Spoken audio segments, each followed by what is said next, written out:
Moi, de toute manière, j'ai un travail déjà qui commence de la couleur et de la peinture, même si aujourd'hui ça tend complètement à partir vers autre chose, mais la base du travail c'est ça, et je crois que c'est difficile de démarrer autrement que par la peinture et la couleur pour comprendre le travail, même si de temps en temps il peut suffire à lui-même, même si là la série sur le camouflage elle peut parler de plein de choses différentes, justement au travers des réactions que moi j'ai déjà pu avoir avec ce travail, que ça soit me dire oui c'est des filets de camouflage, donc ça fait penser aux militaires, ou alors moi j'ai vu des drapeaux. Moi à la base c'est pas du tout ça qui prévaut, c'est quand même la couleur, c'est l'élément important. Pour moi la peinture elle n'existe pas sans la couleur, que ça soit figuratif ou abstrait, il n'y a aucune notion autre que la couleur.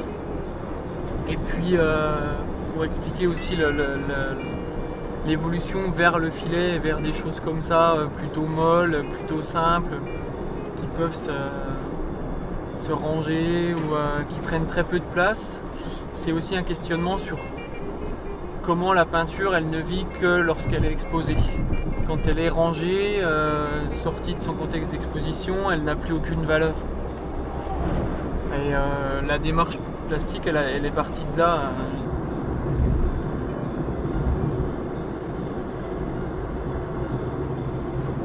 Donc j'ai vraiment choisi de travailler le filet à la base déjà en recto verso avec 2 couleurs. Et puis de trouver des lieux, des espaces là dans les collèges qui m'étaient proposés, qui pouvaient sembler très inopportuns aux pratiquants du lieu ou un peu effacés. Donc c'était forcément des halls, des fenêtres, et tout en posant le filet, ça devenait autre chose, il y avait une transformation.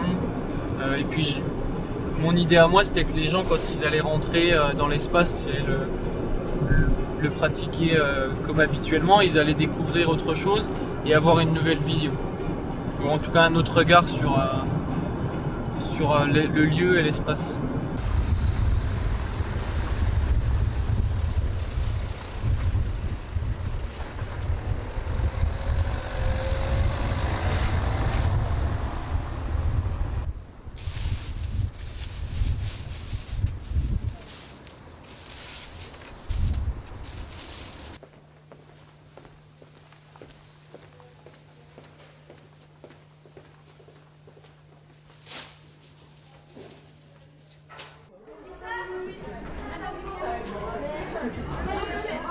On va aller plus près.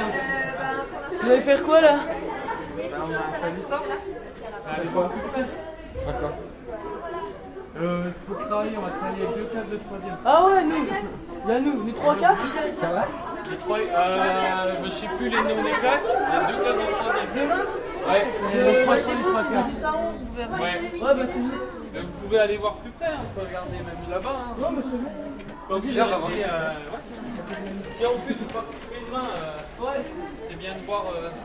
Comme ça, vous pourrez avoir déjà des réactions.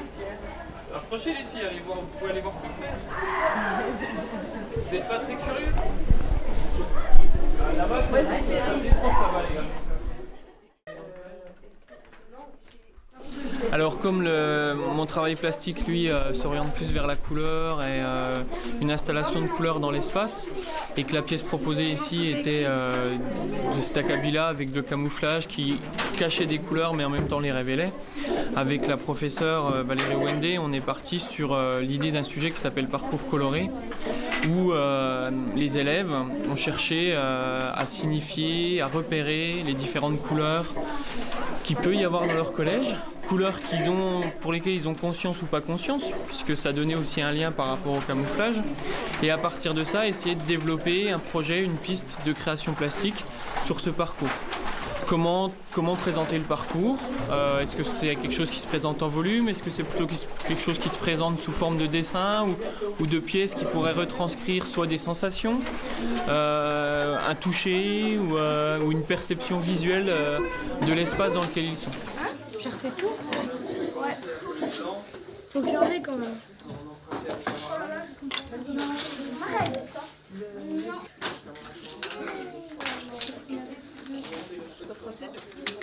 Alors on avait un projet de départ, c'est qu'on devait faire un chemin qui décrivait notre parcours au collège. Donc tout le monde devait trouver son idée. Et nous on va faire ça avec des copeaux de crayon de couleur qu'on va aligner comme ça pour faire un peu les couleurs qu'on croise au collège. Quelque chose à rajouter? Bah oui, avec l'aide d'un stylo plume, on va un peu écrire la couleur que ça nous rappelle. Par exemple, le rouge, on va dire dessus avec un crayon, on va écrire porte pour dire que ça nous rappelle la couleur de la porte. Un peu, voilà. Donc plusieurs sont partis sur par exemple les couleurs qu'il peut y avoir dans chaque salle de cours, le volume sonore qu'on peut entendre dans une cour ou dans une salle ou dans une autre. Aussi jouer sur un rythme de chemin. Est-ce que dans la journée, de quelle salle à quelle salle je me déplace ou de quel endroit à quel endroit je me déplace et quelles sont les couleurs que je croise. Et par rapport à ces couleurs, finalement, c'est le chemin que je fais tous les jours ou toutes les semaines. Voilà. Donc ça donne naissance à plusieurs projets différents. Et ce qui est intéressant, c'est que vraiment chacun est parti dans une proposition. Donc ça représente quoi en fait finalement alors? Les livres. Et alors, qu'est-ce que vous allez leur faire à ces livres en fait? Ils vont avoir une couleur particulière ou, La couleur principale. La couleur principale du cours. Du cours ou de l'espace? Non, du livre qu'on utilise. De votre manuel scolaire en fait, d'accord. Puisque c'est parce que le manuel scolaire c'est quelque chose que vous avez tous les jours, que vous voyez tous les jours. Et a priori le manuel scolaire c'est quelque chose qui a beaucoup de couleurs. C'est ça? C'est pour ça que vous êtes parti là-dessus? Ouais. D'accord. Et les couleurs qui vont être, ça va être quoi alors par exemple? Il y aura du jaune, ça représente quelle matière? Histoire. Et pourquoi le jaune? C'est la couleur dominante du bouquin?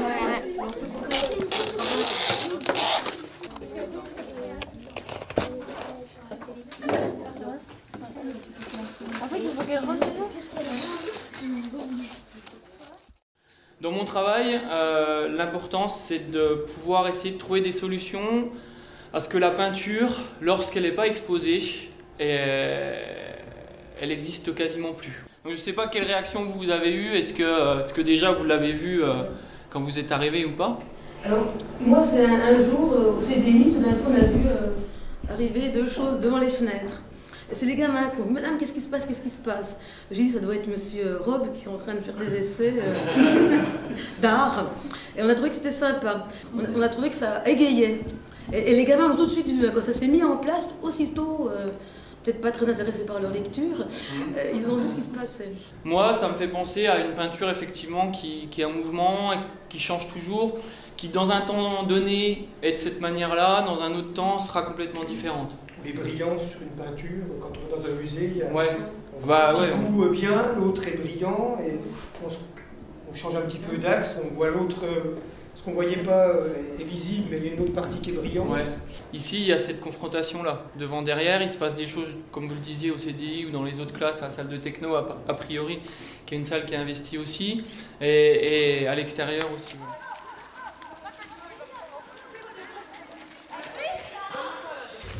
Donc il y a une partie de matériaux ici, vous avez du matériau un peu souple et du matériau de découpe différentes. Il faut être à plusieurs, il y en a une qui tient, qui positionne, vous regardez les prises de vue, les angles, l'éclairage. Ici, si on imagine, même s'ils sont très bas. Alors notre établissement participe pour la deuxième fois au dispositif Art et Espace au collège et c'est toujours une rencontre, donc un fait marquant, un fait historique dans une vie de collégien parce qu'on rencontre un artiste, on est confronté directement à une œuvre d'art qui pose question tant aux élèves qu'au personnel, qu'aux collègues. Et donc il y a de l'émotion et c'est pas du tout le cas de figure où on est devant un écran ou alors devant un livre où on a un rapport beaucoup plus froid. Là on est dans un rapport immédiat. Et vous les filles, vous avez ramené quoi alors? Alors c'est quoi ce qui vous intéressait le plus dans ce que vous avez ramené? Le miroir. Et puis alors pourquoi? Ça peut faire x2, je sais pas comment. Et puis t'as déjà essayé de mettre un miroir face à face? Deux miroirs l'un à côté de l'autre? T'as jamais fait ça? T'as pas à la maison, à la salle de bain, une glace qui se rabat comme ça, tu sais, avec des portes? Non? Si tu mets un miroir face à face, en fait ça renvoie l'image du miroir à l'infini. Ce qui fait qu'en fait tu as une multiplication des espaces complètement surréaliste. On pourrait imaginer ça par exemple, dans l'espace on met un miroir de chaque côté. Les espaces en fait au lieu d'en avoir un, tu en as des milliers à l'infini, quoi. Dans l'œuvre de Julien, ce qui est intéressant, c'est que ça questionne sur le statut de l'œuvre. Qu'est-ce que c'est que cette œuvre qui est accrochée dans un établissement? Qu'est-ce que je ressens? Est-ce que c'est vraiment de l'art? À quoi ça sert tout ça? Est-ce que c'est vraiment utile?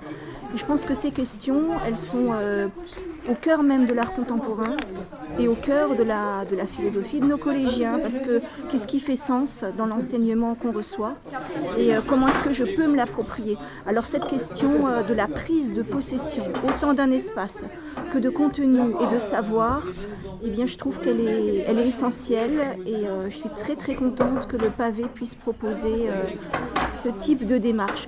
Puis bon, c'est du vivant, on essaye, ça se casse la figure, on recommence. Et on obtient par le temps plusieurs réponses, qui ne sont pas des réponses figées, qui sont toujours susceptibles d'évoluer. On vous a dit que l'idée c'était d'investir un espace. Donc tu vois, si tu le poses sur un socle, bon, ça procure déjà l'idée de sculpture, mais le socle, forcément, l'espace qui sera investi, si c'est ça le socle, l'espace qui sera investi, puisque vous posez ça là-dessus, ça sera juste l'espace du socle. Ça ne sera pas tout l'espace qui est autour. Mais on peut très bien imaginer que vos trucs, là, vous les mettiez un peu partout dans l'espace et que ça prenne un plus grand volume. Ah mais lui en fait tu vois il pense tout de suite à des trucs. Regarde une autre main, c'est la main, tout, la tête. Ça me fait penser à Martine. Ça ressemble à un bonhomme mais de dos. Tu mets un grand... Oh mais je suis trop fou.